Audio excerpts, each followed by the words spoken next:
This story is from a woman, and she said, I'm still in love with my ex-husband, but I don't know how to go about it. I want to use my story to advise young girls out there that are married, or they are about to get married, or they aspire to get married one day. The worst thing you can do is to take advice from your single friends. My husband was everything to me. He loved me, he adored me, he worshipped the ground I walked on. But he had only one problem, and that is he is not romantic. My husband provides for me. If I ask my husband for 200k now, he will give it to me without even asking me what I want to use it for. But I'm this girl that loves flowers. I want when my husband comes back from the office, I want him to buy me chocolate. I want him to get me things. I want him to take me out on dates. But he was too busy for me. So I would always ask my friends how is it in their marriage? My friends will lie to me that their husband takes them out, their husband buys them gifts, their husband surprises them with gifts on their birthdays. I found that is a lie. They buy those things themselves and post it to pepper us.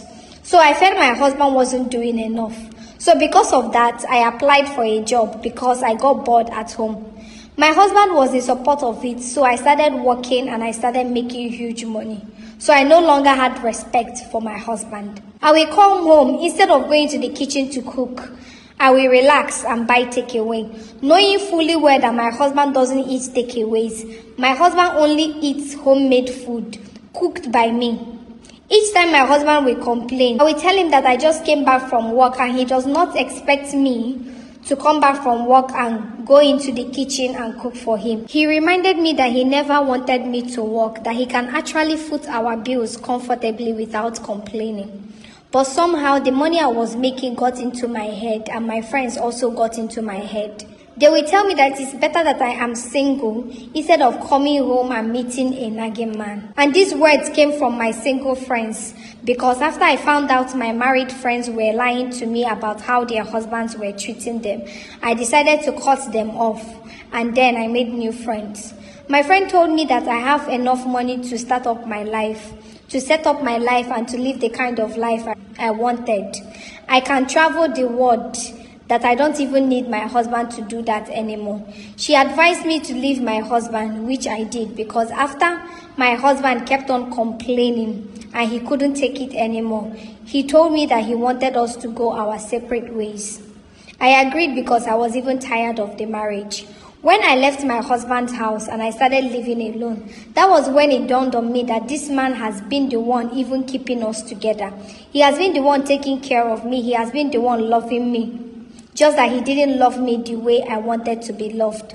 But that was okay because he loved me regardless. When I became single, that was when I found out there is nothing on these streets.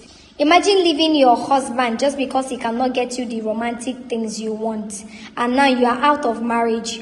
You started over again, jumping from one person to another, looking for a perfect man. The most shocking part of this story is that's my friend that advised me to leave my husband. That is not the kind of man I need. Guess what?